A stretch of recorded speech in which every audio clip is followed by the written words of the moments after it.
Welcome to the Well Off Podcast, where the goal is to motivate, inspire, and share success principles. I'm your host, George Masri.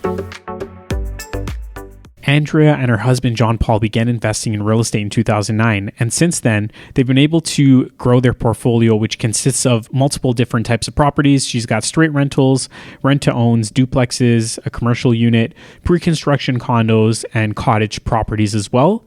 In addition to these investments, they both really enjoy home renovations and are actually very hands-on, Andrea being the person that manages a lot of these projects. And she's also the one that kind of deals with the tenants and all that. So on this episode, we talked about her working as a bartender in her 20s in Toronto and Niagara Falls, buying her first rental property in 2009 and doing a rent-to-own, how she dealt with a tenant from hell in a Hamilton duplex that she owns, breaking down her current portfolio, including a 4,000 square foot commercial unit, 2 cottages, and more, her experience with a pre-construction project in Niagara Falls. And I know you guys are going to enjoy this. Andrea's a wealth of knowledge. She's a real estate coach, investment coach. She's also, as you know, very experienced in this space. So I think there's a lot to pick up from this. So I hope you guys will enjoy the episode. I also want to let you know that I recently created a new report called the Multi-Unit Renovation Operations Order. So I documented everything I do when we have a unit that's going to be renovated in a building. From start to finish, what do we look for when we get in there? So if you guys want to download that free report, all you have to do is go to welloff.ca/report and it'll be there for you. So there you go. Enjoy the episode. I'm here with Andrea McDonald joining me for the first time. Yeah. Thank you for coming by today. Thanks for having me. The first question, where did you grow up, and tell me a bit about your childhood? Yeah, for sure. Okay. So I was born and raised in Burlington. I'm actually the only one in my family that was born in Canada. So kind of a cool story. My mom, she's Canadian, but her parents lived in the States for a little bit for work. So she was born in Milwaukee. My dad was born in Scotland. He immigrated here probably when he was about 8 or 9. And then my younger brother was actually born in Saudi Arabia. Because we lived abroad twice when I was growing up. My dad worked for Bell Canada at the time, so we lived in Saudi Arabia for a couple years. And then later on, when I was in grade 6 and 7, we lived in Germany as well. So I never would have thought you lived in Saudi Arabia. So different times for sure, because that was probably 35-ish years ago. Mm-hmm. But pretty cool experience for sure. Cool. From what I remember, you went through a period where you were a bartender. Is that right? Yes. Yeah. So I think it was in the Niagara Falls area that you were? It started in Toronto. So I went to university at Ryerson, and a couple of my girlfriends worked in bars. I ended up getting into Tonic nightclub. I don't know if you remember that from way back in the day. It's no longer. I think it's a condo or something now, just like most things down there. I started in the bar industry, and the owner of that bar also owned the government. And then they opened up Dragonfly nightclub in Niagara Falls as well. So when they opened that, they wanted some experienced Toronto bartenders to come because it was a higher volume. Mm-hmm. So myself and Mike, who's a colleague that I work with now at my brokerage that you know, we met when we worked at Tonic together. And so then the two of us started working at Dragonfly together as well. So you were commuting from Burlington to... No, originally I was commuting from downtown Toronto. Oh, so you lived in Toronto at that time? I lived in Toronto. Mike, I believe at that point was in Oakville. So on Fridays, we would drive together down. He would drive Friday nights, and I would stay over at my parents' house in Burlington. I would drive Saturday nights, drop him in Oakville on the way back, and then headed back to Toronto on Saturday night. So you'd be working till 2 in the mornings, let's say? We would work till 2, and then by the time I would probably get back to Toronto would be 4. That's pretty crazy. When I think about, I laugh now when I'm getting ready to go to bed, my husband would be like, remember when this used to be the time that you were just starting your shift? Or how times have changed. But now as a mom, you probably can't even imagine doing that, right? Yeah, no, that's good. Yeah. 9:30, 10 is my bedtime now. So yeah. So bartender. So how old were you at this time, roughly? I would have been in university, so probably later on, maybe 19. Oh, for sure 19. Probably 20-ish is when I actually started. Yeah. And then I just had a Facebook memory pop up not too long ago that it was 12 years ago in April. That was my last bartending shift. So the good and bad about bartending is it's so hard to leave because it's such good cash. Like out of university for my first real job, I'd be working 40 hours a week. I would make more money on the weekends bartending like those 2 shifts than I would in my 2 weeks of paychecks for 80 hours, right? Yeah. So it was a really great way to actually start.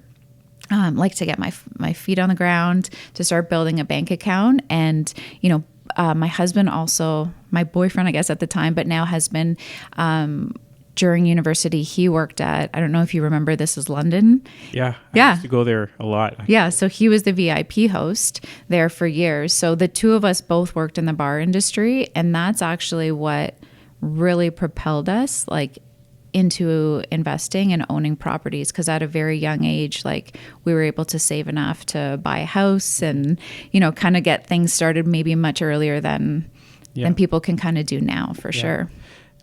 If you're willing to answer this, but can you give me a rough idea of what you would make a night working as a bartender? Probably around 500 would be and that was 15 years ago. Yeah. So, when you're 20 years old, you can work every weekend and make 500 a night. And then there's special events or, certain nights. I remember some New Year's I was making 15 to 2,000 a night. That was insane. Yeah. Right. Yeah. When you're that young. Yeah. I kind of had a similar experience, not as a bartender, but I used to DJ. So I didn't know that. Yeah. I had my own little DJ company that I started and I wouldn't charge a lot. I would charge $500 because I was just kind of starting out. But yeah, I remember there was one year. So when I first got started as a realtor, I was doing really poorly. I wasn't selling a lot. So I started working as a DJ and I made more money DJing than selling real estate. And it was all cash. It was amazing. Well, that's the bonus of it too, right? So where did this, well, actually, before I do that, I just want to ask you one more thing about bartending. Did you enjoy it or was it a really tough thing to do? No, it was fun, right? Especially when you're that age, you basically got paid to party, right? Met a ton of people. But you can't really drink too much, right? Well, in Toronto you could. Oh, okay. There was no rules when we were in Toronto. So it was fun. We would, have fun the whole time, then usually go to after hours. All the people that worked in the bar industry, once you're done, you go party later on as well. In Niagara, they were very strict about that. I think also because you're on the property where there's casino and everything. So you were not allowed to drink there. But it was a fun environment. We had great DJs that came. You end up becoming really good friends with all the people that you work with. You also missed a lot of stuff though too, right? Because every major weekend event. Yeah. So I would go to certain events. I'm okay, I got to leave after dinner. So, there was a trade-off too. And then it got to a point where it's okay, greed aside, yes, the cash is great. But at some point, because we got married in the October of 2023. And then it was the April 2010. Yeah. And then in April 2011 is when I stopped because it's okay, now it's the next chapter, right? I have to move on from this, but it was so much fun. You probably got offered a lot of shots from people, right? When you were probably you can easily get wasted, I'm sure, for as a sure. bartender. Yeah. And so your husband, did he continue working in the, I guess, nightclub industry? No, he quit that way before I did, actually. I think once we moved out, maybe 2 or 3 years before I did, once we left the city, it was then just too much for him to keep driving into Toronto and doing that. Yeah. Yeah. Where did this desire to invest in real estate come from? And tell us a bit about that journey, because I was just listening to your podcast that you recorded in 2018, and you were saying that I think when you were 25 years old, that's when you joined Rockstar. Yeah. And that's kind of when you started looking at, you bought your first property within a year, I think, of joining Rockstar, right? Yeah. Yeah. So before we moved out of Toronto, my husband and I purchased our first place. I want to say 2007 is when we bought our first house in Oakville. So then that brought us out of the city. And then at the time I was working for a footwear company, a small company where we design footwear for places like Sears, The Bay, Walmart, and then they would put their brand on it. And that's I went to school for more of that design background. I did an amazing development trip over in China, and life was great. We thought it was really fun, but always had this huge love of design, right? Like I was an HTV junkie and always really interested in that whole side of things. So in that time frame, knowing Mike, I had signed up with Rockstar as a member, not knowing anything about investing at all. But, in all of our chats, like driving to the nightclub, he's kind of explaining it all to me. So, sorry, just to clarify for anyone who's listening. So Mike is somebody, he's an agent, technically a coach with Rockstar Real Estate, which is, they're a brokerage that specializes on working with investors, and you guys were friends from the bar, and he kind of brought you in as a client initially, right? Just kind of set me up with kind of learning that whole world. And then the footwear company that I was working with was a very small, like family-run business, and there was maybe 8 or 10 of us. They went through a period where they had to do cutbacks, and me being the youngest new hire, that was me. So it was kind of this like devastating, I lost my first real job. What was I going to do? Thankfully, I was still bartending, so I still had income coming in. And JP was my boyfriend at the time, but he was working, so we were kind of okay. And it was kind of him who nudged me saying like, you love real estate, right? Like it's all you talk about. Why don't you get your license? Like, okay, like I never really thought about it. My parents were not too happy about it, let me tell you, because I was fresh out of university that they just paid for. And all of a sudden I'm now, throwing it all away and getting my real estate license. So then once I had my license, Mike was working at Rockstar. He's like, just come like interview. It's such a great group. And it was a very small group at that time. So I interviewed with them, and Tom, who's our broker, he tells the story all the time, but he basically like tried to convince me not to join.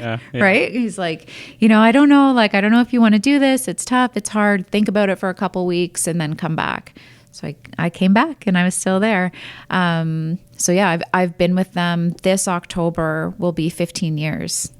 With them, which is kind of crazy. But then the stipulation that we had, because we work primarily with investors, to be able to fully understand what an investor is going through and really be able to coach them. And that's the path that I was on, was, to get to the point where I was a coach at Rockstar.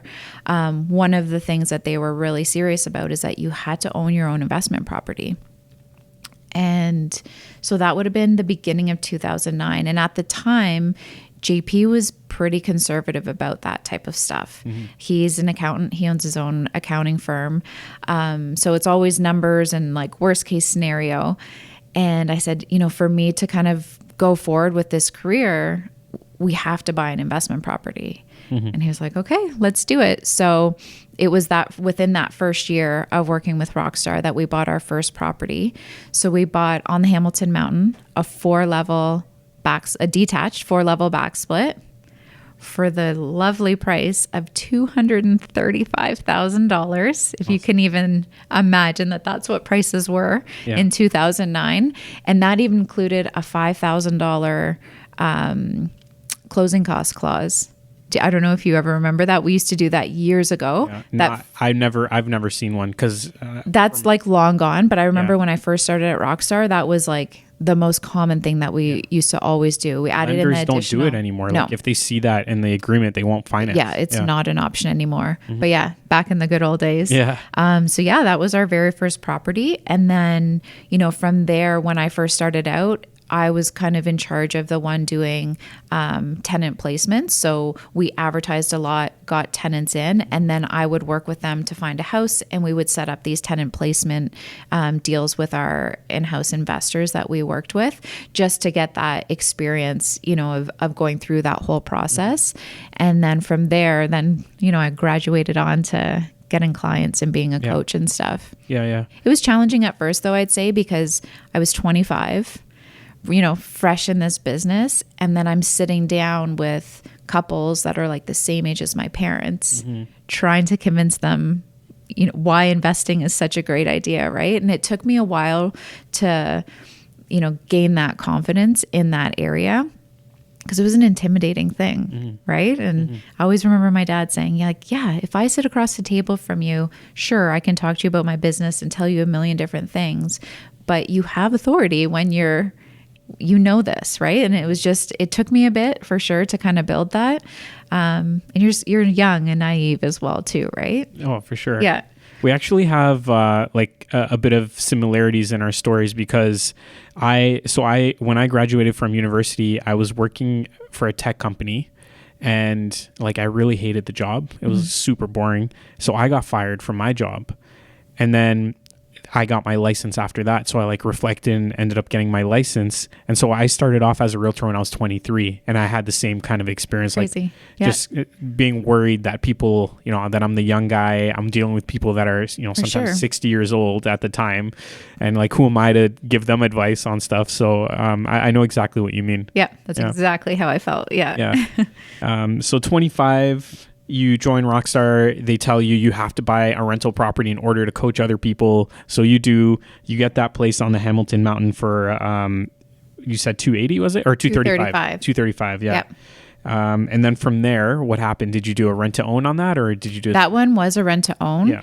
That one ended up being over time flipping into a straight rental. We owned that property, I want to say for 8 years, I believe it was. So a couple times we kept extending the period of the rent to own. The tenant that we had in there, I always joke that he was like Eeyore from Winnie the Pooh, because I would call him and be like, "Hey James, how's it going?" "It's okay." Yeah. Like it was right. Like it was just that guy where I'm like, there's this like black cloud that just follows you around. So they had, he was a contractor, and then he got hurt, and the typical kind of tenant story. So it was like I was continually dropping off N4s, and then he'd pay by the end of the month. Like it was just this cycle over and over and over. And then it finally just got to the point where they did choose to leave. And at that point, my husband was just tired of the property. So we did like a small renovation on it, like new flooring, put in a new kitchen, kind of cleaned it up and sold it. I think we sold it just under 600. Not too long after. Yep. That's not bad. Yep. Pretty good return. Did you continue investing after that? Yep. So in that time frame, we had picked up a few more properties as well, because I was working with the tenant leads, and then filling them. I kind of picked up a few people out in the East End as well. So we ended up buying one rent to own that was in Oshawa, and then another one that was in Ajax. So the one in Oshawa, I want to say they were maybe there for 3 years or 4 years. They were like the perfect rent to own type of, like everything that you want, right? Where it's a win-win situation. They were so grateful to be given this opportunity to be in this home that they wanted. They got married, they ended up starting a family, and then bought it out. So that was amazing. The one that we had in Ajax, again, it kind of flipped more into a straight rental after a few years. I want to say she was there for maybe 5 or 6 years. That one was a joint venture with my brother-in-law at the time, and he was getting married and moving out west. So we did end up selling that one, and just kind of parted ways with that property. Yeah. And in case anyone's listening and they're a bit confused by like the whole rent to own thing, but very simply put, if you're an investor, you can purchase a property and then provide a rent to own option to a tenant, so that they, after a certain number of years, they can purchase the home from you for a predetermined price. So that's like a really simple way of explaining it. And that's that was a big thing for Rockstar back in the days. What do you think of rent to own now? Is that something you would still do, or? Yeah. So I think rent to own kind of went away for a little bit, especially with housing prices increasing and, people doing more duplex conversions and Airbnbs and that type of stuff. However, we're starting to see, and I guarantee people have obviously been doing it this whole time. We just haven't been as heavy into it. But over the last couple of years, we're definitely seeing a lot more people looking into that option, because as housing prices get higher, as criteria to purchase gets harder and harder, there's more of a need again that, the people that are qualified, maybe have saved enough for a down payment, but now that, mortgage qualifications have changed or interest rates have changed, so now their buying power has gone down, there's still a really good opportunity for those types of people that are looking to get in, but just physically right now in today's market can't get approved. Yeah. So we're kind of seeing a resurgence of it, I guess, where it's always been there, and I'm sure other people have been doing it a lot the whole time, but from what we've been seeing, it's really ramping up again, it looks like. Makes sense, because there is that feeling that rates are going to come down eventually. Sure. I'm sure there are some people now that would get into a rent to own and hoping that, in a couple of years they'll be able to purchase that property. For sure. Yeah. You are a coach, obviously, with Rockstar, so that means that you do work with investors. What are you seeing people are doing right now? A lot of what's like the kind of the most popular strategy that you're coming across? Yeah, I would say the last couple of years, there's been a huge increase in the amount of people that have been doing either their own duplex conversion or just being more interested in buying something with multi-units in it, right? And I think the main reason being is that obviously as the price point has increased to be able to purchase properties, we now need more cash coming in to be able to cover them. So specifically over the last 3 to 5 years, I would say a lot of our clients, including myself, we kind of went that route too with a property that we own in Hamilton, just to generate more cash.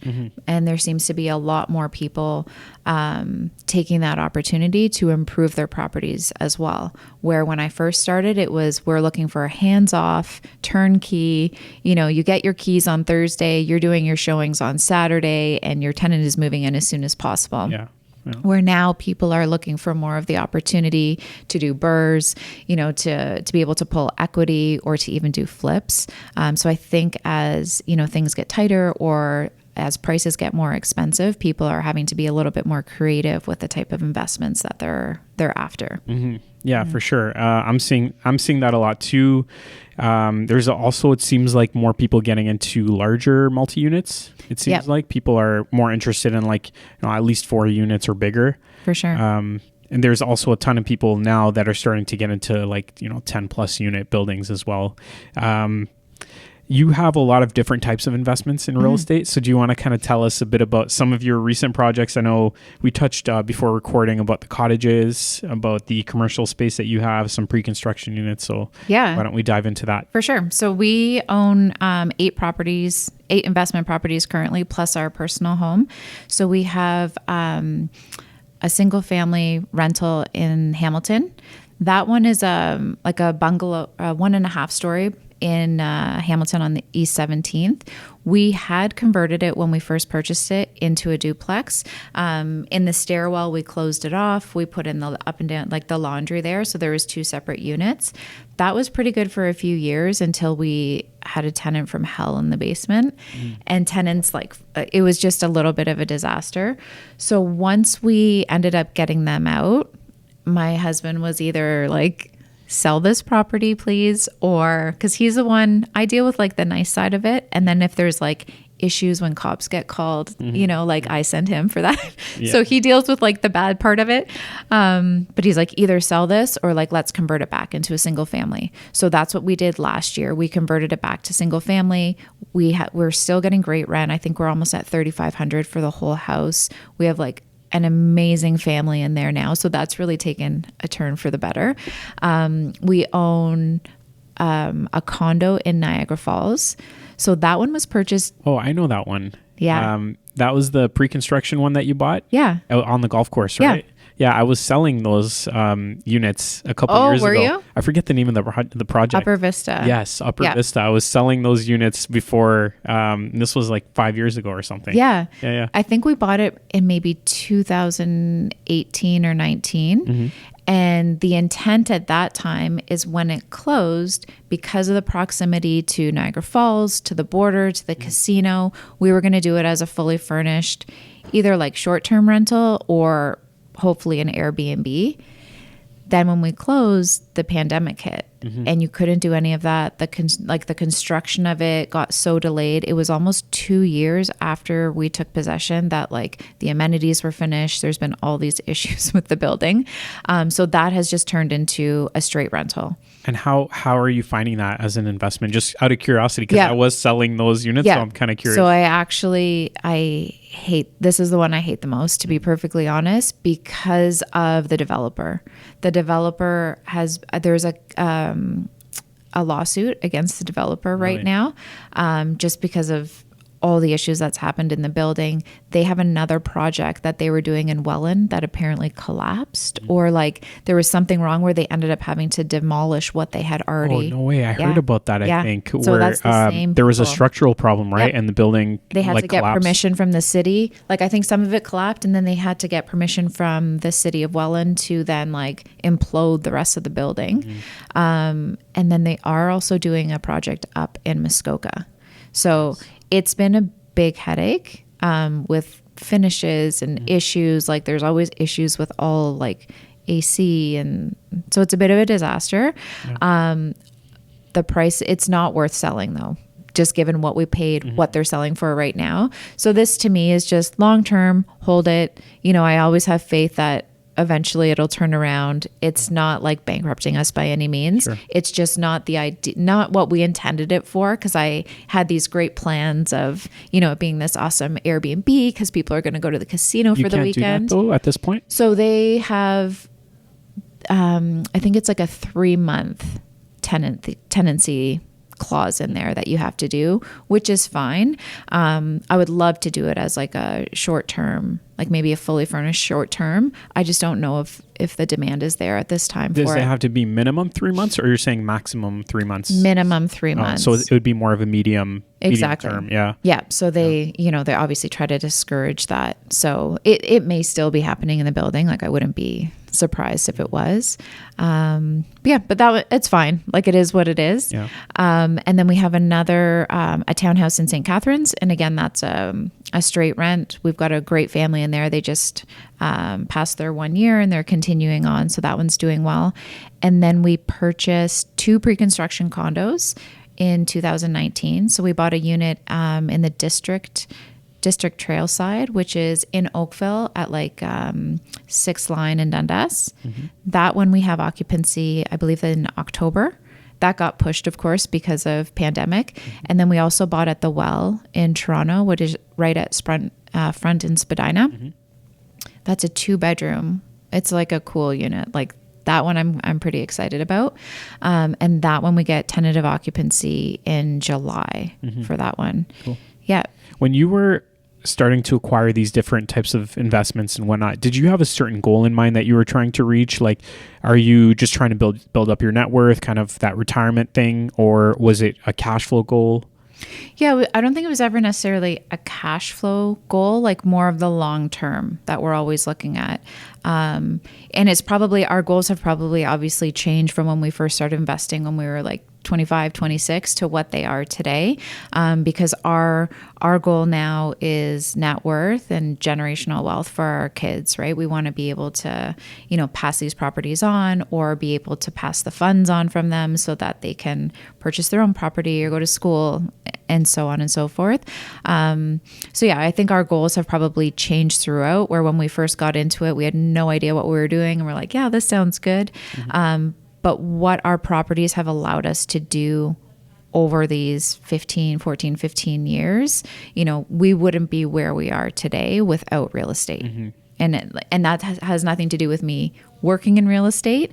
If it was, you know, if I worked at a regular 9 to 5 and we had all these jobs, like we are in such a different position than like a lot of our peers, you know, because of what these properties have allowed us to do, whether it's, you know, refinancing, selling, you know, kind of using one to move on to the next. Yeah, 100%. And yeah, I mean, 15 years, that's a good amount of time to let your portfolio appreciate and all that. For sure. So you really start to see your hard work come to life. Yeah. Yeah. Definitely. You touched a bit, well, actually you were talking a bit about that tenant from hell.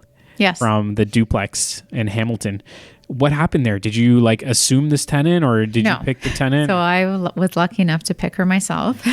It was all my fault. So basically it was a single girl that moved into the basement. She worked as like admin at a real estate office. And then she had like a part-time lash business.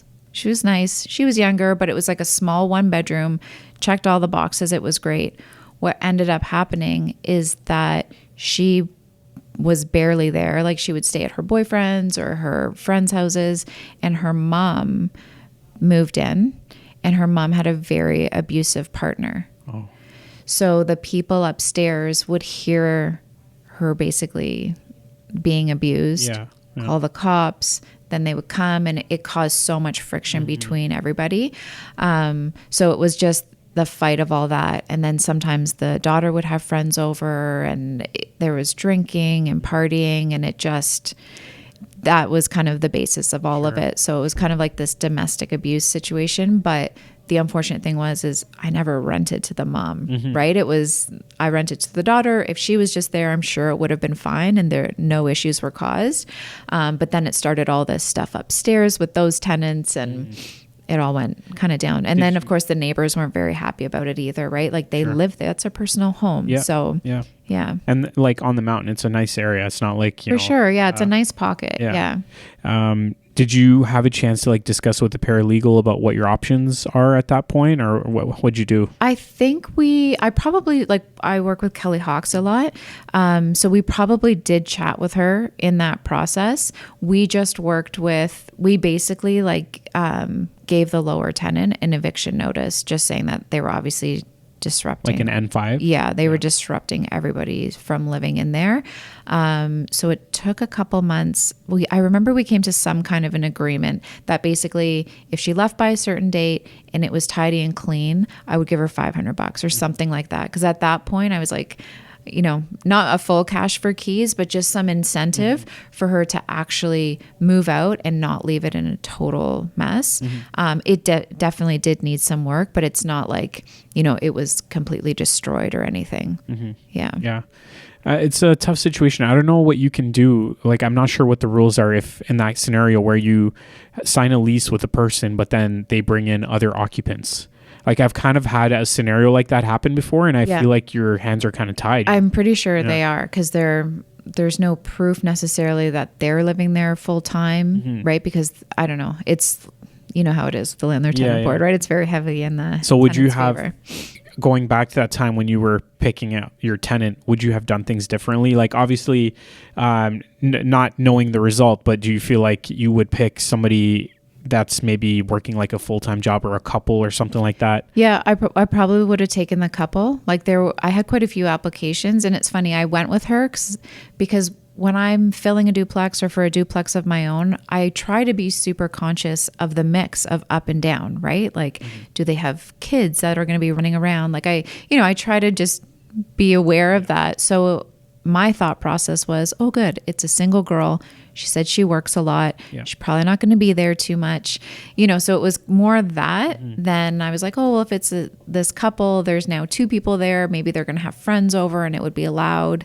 So that being that way. Right. That was my thought process at the time. It kind of backfired, but most times that tends to work, right? That you just don't want to put too many people in. Like when I'm filling, even if I'm doing that for clients, like, I don't want to have a ton of people up and down. It's just too many people in one property and a lot of wear and tear on the actual house itself. Sure. Yeah. I have a 5-plex that I just recently filled, and I was getting, so basically everyone in the building's under 30 pretty much, or like really close to 30. And I had the basement unit that I was just recently filling, and a bunch of people were coming in. They were like in their 60s, kind of on fixed incomes and all that. And although on paper it looked okay, like you said, it just doesn't fit with the building. And it's so much better to have people that are all kind of around the same age. And there's more understanding, right? And the other thing is, when you do get those younger people, often they don't stay for like 25 years, most of the time. Correct. Yeah. So that's a good thing in Ontario for your rent when there's rent control. So for sure. So maybe we'll dive into your cottages too. So tell us about that, how you got into owning cottages. For sure. So it was like a pipe dream, like, oh, one day we would love to own a cottage, but I never really thought, like, with my, my schedule with being an agent and you're working on weekends, like how that would work. Pandemic hit and we were stuck at home and going a little bit crazy.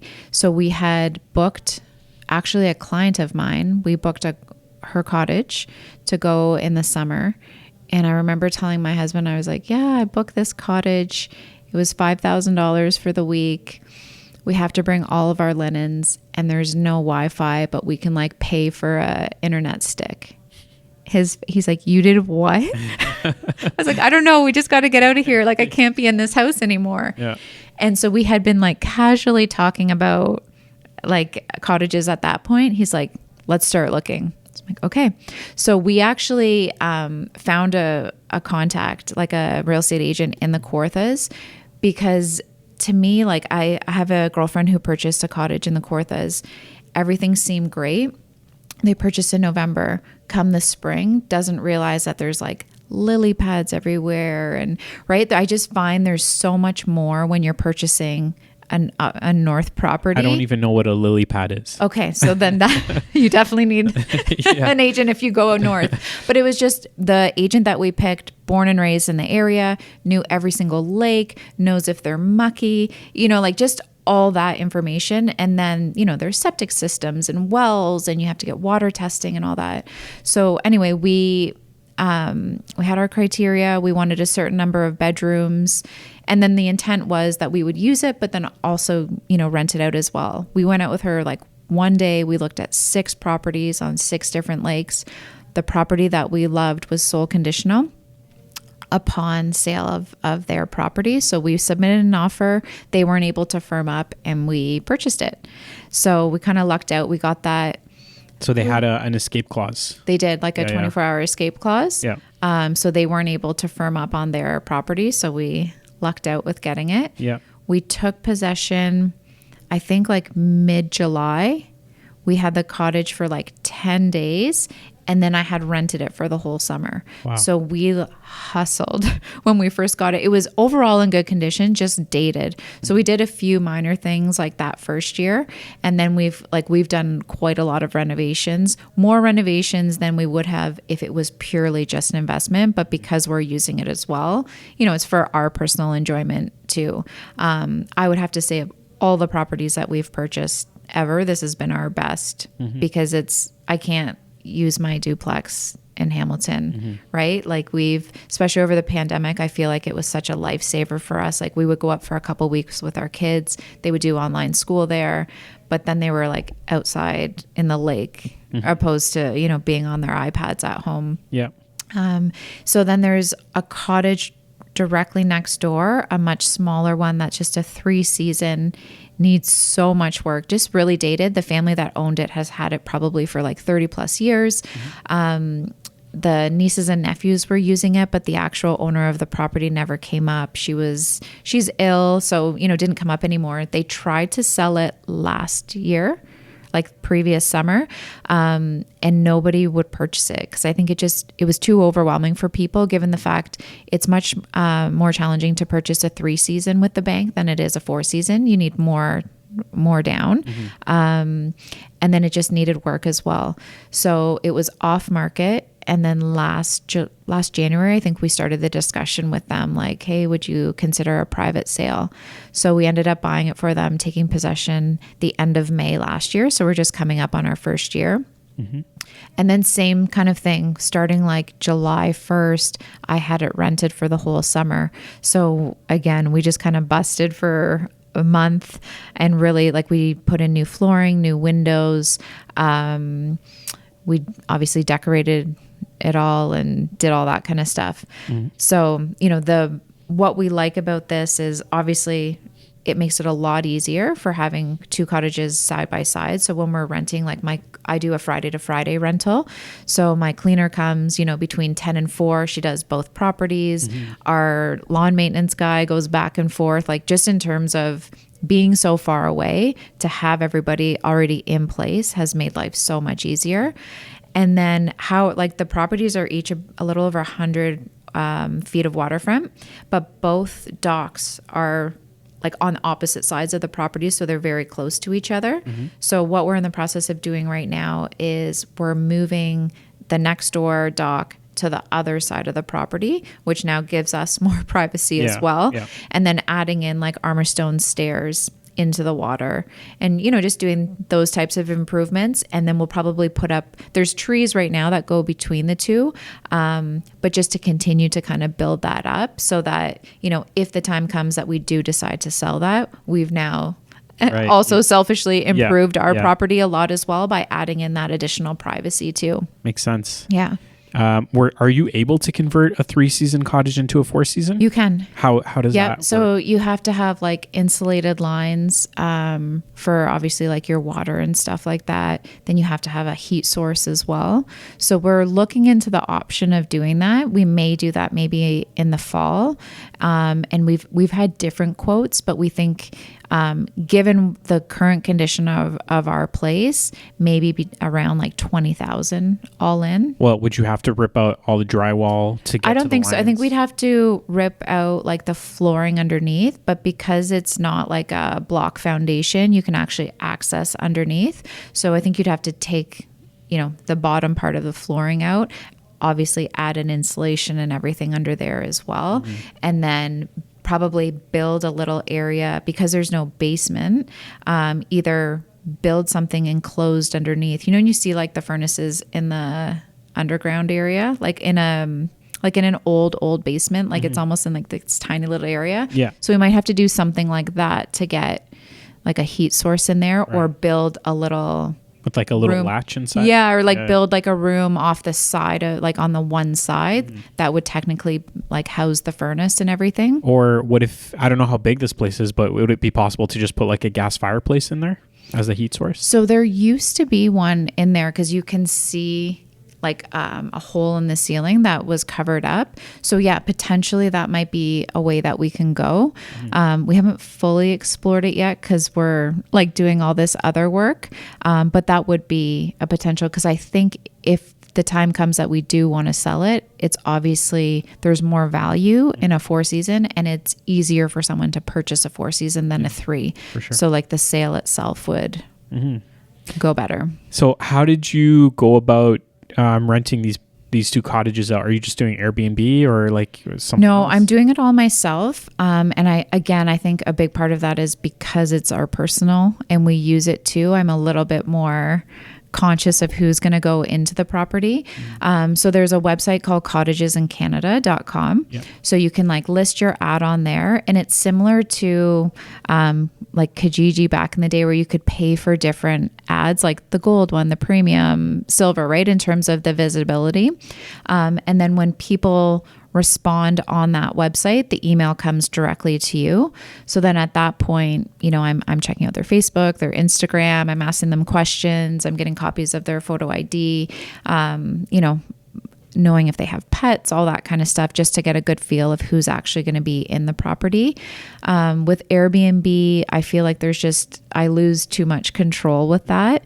If it was just a pure rental, I probably would be fine with that. But then there's also the additional fees, like both for the renter and the owner as well, that we can avoid by, doing it through Cottages in Canada. Sure. So that helps. How much time would you say you'd be spending to fill these 2 cottages?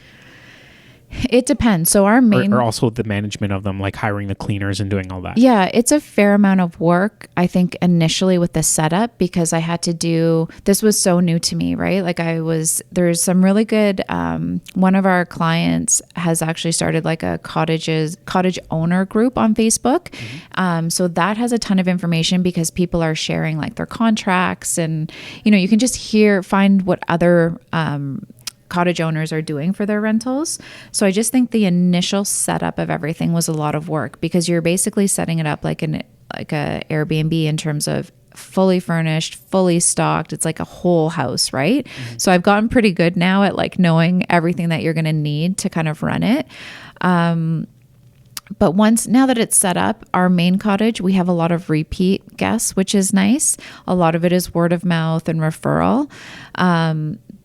The second cottage right now feels like more work, because it hasn't been established enough yet. I hope this year, because we have a head on, like I already have like 3 or 4 weeks rented, where last year we didn't close on it until May, and I didn't really start renting it till June, because we had to wait to have photos done of the renovation and stuff. But I would say, like, we're going up this weekend for Easter, and we just have this like long checklist of things that need to be done. Yeah. Like it's a lot of, and of course you can like hire all this out, but it's just, I don't know, it's all the small things with like the maintenance of, oh, now that the water is down and we can see the bottom of the dock, we need to get it, we need to get it reinforced. We need to clean up this. You know, there's a rip in the screen next door, so we've got to get it rescreened, and it is a lot of work. And I'd say it's not for everybody. I just had a girlfriend of mine who owned in Bob Cajun. Her and her husband just sold their cottage. They live in the city in Toronto, and she was like, it was just too much manpower for them to want to do that.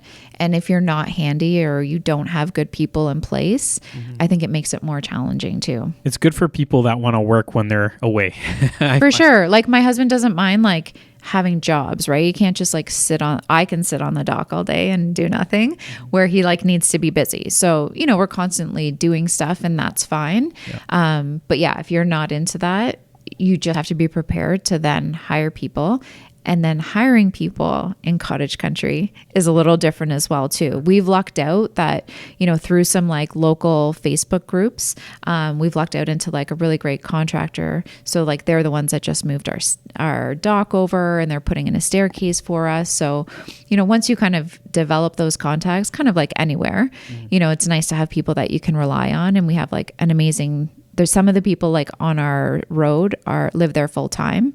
So, you know, one's an electrician and one's a plumber. So if we ever have issues, they're like, hey, want to come over? Right. So it's kind of good to have a network up there that helps. Oh, for sure. Yeah, that sounds interesting. I've always, well, not always, but the last couple of years I've toyed with the idea of getting a cottage, but it just seems like it would really take away my focus from what I'm doing. And like, you'd have to spend so much time managing it and learning all the things you have to learn about it. So definitely. Yeah. And then it's even keeping up with, because my one main one is more of like a high end rental, you know, it's making sure that you have all the supplies always stocked as well. Like it's silly, but like, you know, hand soaps and dishwashing detergent and toilet paper, and, you know, just making sure that turnover, like there's always supplies there. Like my cleaner is amazing. So if we're not up there, you know, she kind of knows the checklist of like what to look for, make sure it's stocked. She'll tell me if it's not there. She sometimes even runs to like the general store. She's like, oh, I noticed this was out. So that helps. But yeah, there's just a lot of little things. Yeah. However, like some people do it very hands off with, there are property management companies just for cottages that can fully run it for you, you know, or Airbnb as well. I put that all on myself really, because it's, you know, our cottage too. So yeah. So that's cool that you got your hands on two of them. Do you see yourself getting any more, or? I don't think so. Yeah. I don't know if it wasn't right beside us, if we would have purchased another one. It's kind of like an extension of your home. Yeah, right? Exactly. And you probably got it for a decent price? Yeah, for sure. And our thought process is kind of like, in 10 years, our kids already think we're not cool, but like when they think we're extra not cool in 10 years, but we all still want to go up for a weekend, like, can them and their friends go next door? Like, is it a way that we can, like, even for Thanksgiving, like my aunt and uncle and cousins like came up next door, and it's just a way that, you know, more of us can be there and enjoy it. So how can your kids not think you're cool? Right? You seem pretty cool. That's what I'm like, mom and dad are so cool. And my 10-year-old just rolls her eyes. So yeah, we're not. Why don't we dive into your real estate career a little bit? So sure. You started off working with a ton of investors. Yep. Well, after that period where you had to get your first rental and do a bunch of fills and all that. And then there was a bit of a shift recently. So let's dive into that a bit. Working with investors, like with Rockstar, our clients join Rockstar as a membership, and then they get assigned to a coach/real estate agent. And then we work with them to help them find the type of property that they want. But the one interesting thing is you don't know where your clients live when you get them, these new investors, or where they want to invest. Some people might be really interested in doing student rentals and they want to purchase in London. You know, I've sold stuff in Barrie and Oshawa and Bowmanville and St. Catharines, and like you have like a 3-hour radius. Yeah, like you name it, and I've been there. Like, and I've been to multiple cities in one day. So it's a lot of time on the road. So up until when I had kids, that was no problem because I had no responsibility. I could be out all day doing this. When I was pregnant with my second daughter, so she's going to be 7 at the end of this month, and I just had this realization that I had no idea how I was going to do this anymore. anymore. It was just too much time spent on the road versus like physically working with clients. So I met with my brokers, like I was really pregnant and emotional and hormonal, and I just start crying. They're like, what's going on? I'm like, I'm so sorry, but I can't take on leads anymore. And I just felt like I was honestly letting them down. They're amazing and of course understood. And I just said, it's just, at least for this like time period in my life over the next few years, like, you know, I want to be home. I want to be able to go on my kids' field trips and drop them off, pick them up from school. Like that's my priority, not spending literally hours on the road. So I transitioned from that. So I, to this day, continue to work with any Rockstar members that I've always worked with. So I still have like a core group of amazing clients from there. And I'm still very involved and, you know, do all of our events, but I haven't taken on any new like investment leads from them in that time frame. And then I've now focused more on regular residential in like the Burlington, Oakville area, which has been just made more sense for our family and, you know, what we're looking to do going forward. How did you do that? Because that, like, it sounds good when you say it, but that must have been somewhat challenging, I would think, right? To switch over like that. Yeah. So I have kind of like an old school way, have done mail outs in like farmed areas. So there's one area in Burlington in particular that probably, I want to say just before my second was born, I had started doing it, where I send out like an oversized double-sided newsletter every month to, it wasn't as many as it is now, but now I send it to 3,000 homes every month. And then on that, there's a QR code where they can sign up for a weekly newsletter that goes out to them, and it gives them the overview of like, these properties just came on market in the last 7 days. Sounds like a Tom and Nick system. Yeah, actually, Tim Hong is the one that like he still does it as well in Mississauga, and we kind of brainstormed over it, and then I've kind of evolved that into mine as well. So just I'm in their inbox every single Monday. So I've done that for years, and then just this year I've added in another pocket in Burlington as well. So I do like 6,000 mail outs. That took a while to pick up for it's how many real estate flyers do you get in your mail, right? Like I get them all the time. So, it's making sure that you do it consistently for a long enough period that people start to really recognize you. So the first couple of years I was like, oh my God, what am I spending all this money on? But now there's a lot more recognition. I get calls all the time, or, interactions. I've done a ton of business now through that. And then that business has turned into helping some of those people buy investment properties, or, referrals through that as well. So yeah, that's kind of what made me feel okay with that initial transition. And then I do also work with some of my husband's clients as well. Like I said, he owns an accounting firm. So there's a lot of times where his clients are looking to do stuff with the funds that they have. So, it's a nice way that we can all work together in terms of, he figures out the financial side of things. We bring in our mortgage broker. So the majority of people that I work with, like through his business, would be investments. So it's nice. Like I'm not out of investments by any means. It's just not my main focus anymore. Sure. But it's still something that we're so personally passionate about that I love when I can then help people with that as well. Sure. Yeah. That was an interesting thing about the marketing and the flyers and the QR code. Is that the only sort of marketing you do, or the primary source? As of right now, it's a primary source. I just maybe a month or two ago I enrolled in this coaching program that I'm pretty excited about. So I'm just really now looking to grow my business. I think for a long time I was comfortable, played it safe, used the mom thing as an excuse that I had to like be around and do everything. But, my kids are old enough now that, they're gone all day. I can kind of take stuff back. And I'm just kind of tired of playing small. Like I'm really looking to grow things. So yeah, I did start a coaching program a couple months ago, where now this is going to be more, a lot more online ads, targeted ads and all that kind of stuff. And they help you set it all up and do that. So yeah, I'm looking forward to adding that. And I don't know if that means that I would then start pulling back on the print stuff. I'm not sure how that will all that's work. Cool what you're doing. How can your kids say that's not cool? Right? You're doing all this marketing, all this stuff. No, like that's all interesting. So do you have do you track the results and the kind of return on your investment when it comes to the marketing, especially the flyers? Yeah. So I have like in all of my leads, like I know who's come in through what lead source, and it's tracked like what sales that I've had throughout the years that have come through that, or referrals and everything. So it's a big upfront expense, which I think a lot of agents aren't willing to do.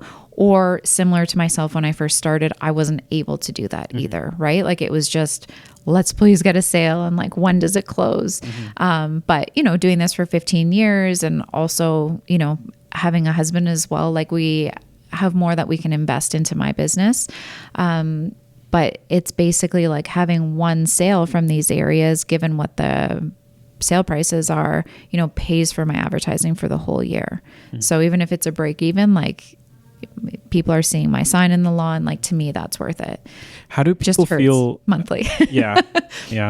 How do people feel about the Rockstar name? Because I remember when I was with Rockstar a few years ago, I was working with a lot of like regular clients too, and sometimes not often, but sometimes people would be like, "What the heck is Rockstar?" Yeah, I've gotten that like many times over the year. More so when I'm working with people like for their personal home, right? But it's just kind of educating people. You know, people would be like, "Oh, well, are agents going to still show the house because you're not with Remax?" Yeah. Yes, they will. Like it actually has nothing to do with the brokerage that you're with. Like if your house is presented well, if it's marketed right, and it's what the clients are looking for, of course they're going to. But a couple years ago, probably 2018, 19, I rebranded. I don't even say rebranded because I was never branded before, but I finally branded myself. So I have, you know, signage that goes with my brand. I'm obviously still with really nice signs. Thank you. Yeah, Thank you. I do like the yeah, design. I'm big into like design and aesthetic and stuff. So, yeah, I feel like when I'm now selling a $3 million house, that look is kind of what those people are looking, you know, that vibe or whatnot. So it's just kind of like tailoring to what your client is looking for. Yeah, cool. Well, we touched on a lot of things here. I know we talked about your portfolio, your cottages. Is there anything else? Like there's a whole bunch of stuff here, but is there anything else that you want to touch on, or any final messages for the people listening?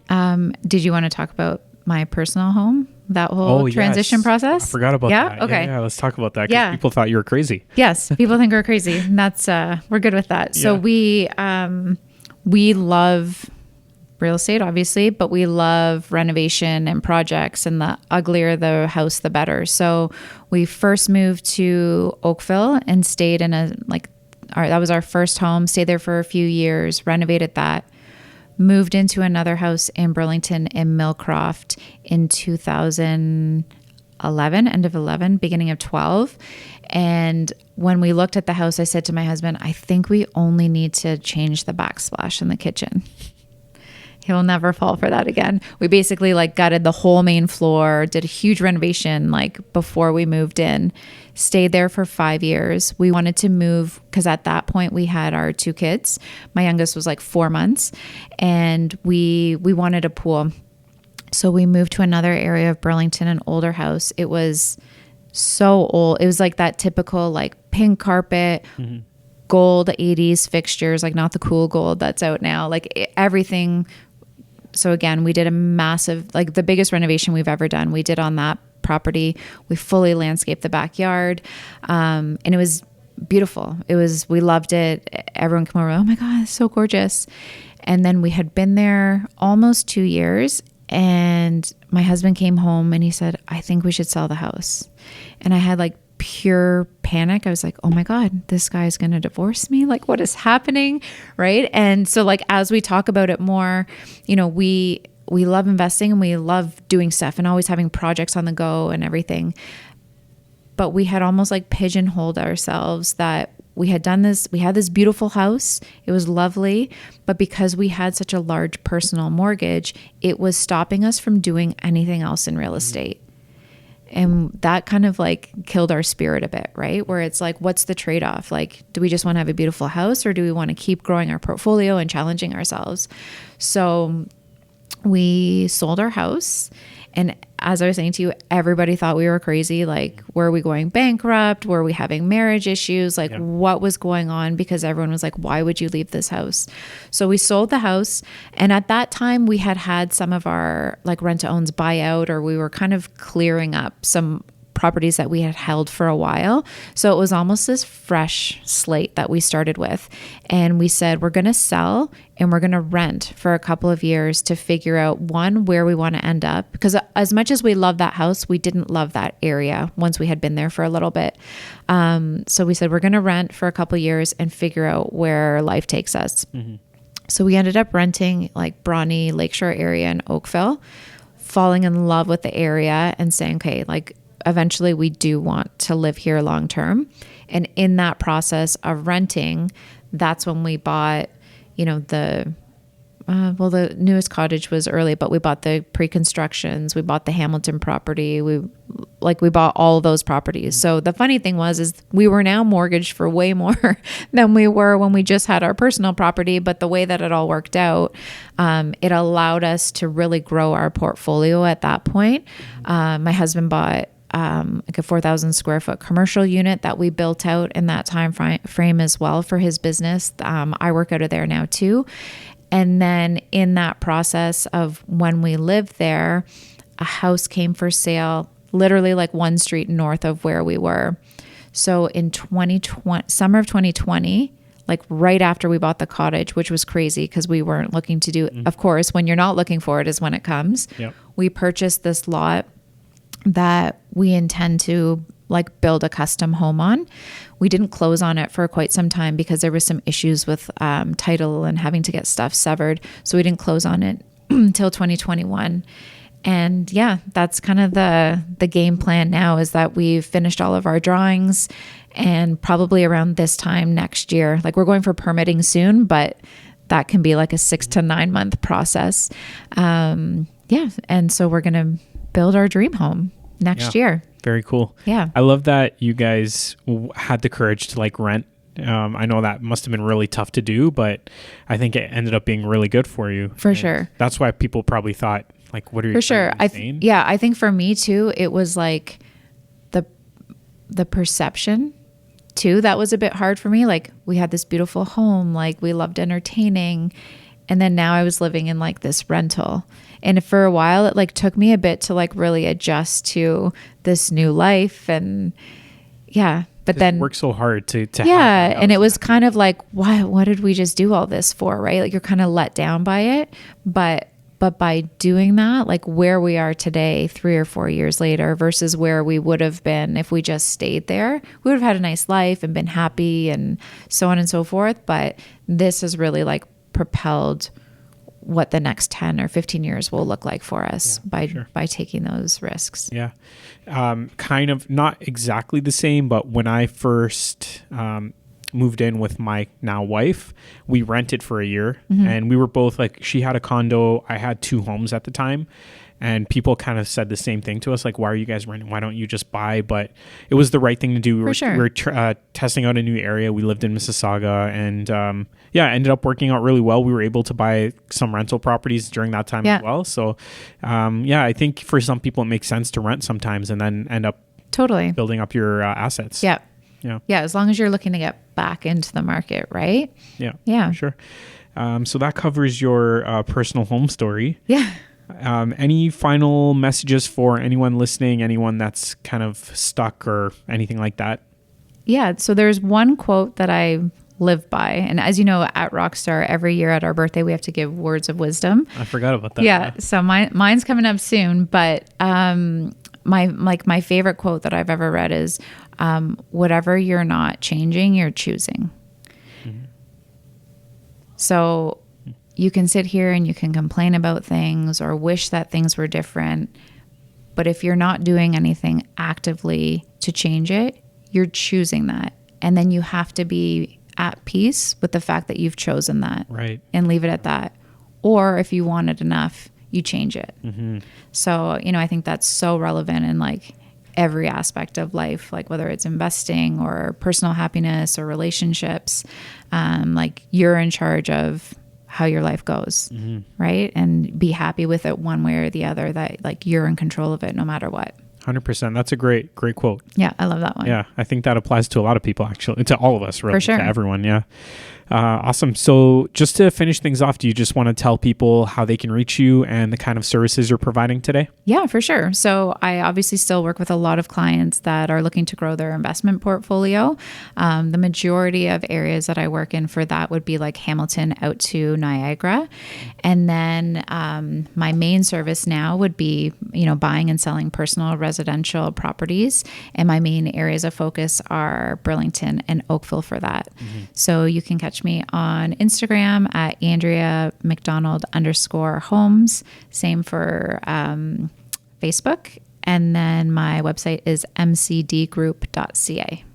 And just to elaborate a bit on the investment thing, is there a certain type of investor you'd be looking for, ideally, like somebody who's looking for like a duplex conversion or something like that? Yeah, I work with, I would say, all types of investments. Like I'm working with someone right now that's looking for a duplex. I'm working with someone else that's looking to do like a full renovation as a flip. So yeah, I've kind of have experience in all of it, whether I've personally owned it and done it or, have gone through the process with clients as well. Cool. Yeah. Thank you so much for coming by. It was nice hearing your story and getting to know you a little bit better, and look forward to staying in touch. Thanks. I appreciate you having me on. Thanks for listening to this episode. Your support is truly appreciated. And if you can share this with a friend or family member that might benefit from the information, remember, our goal is to motivate and inspire others to take action and to build wealth and to become well off. Enjoy the rest of your day.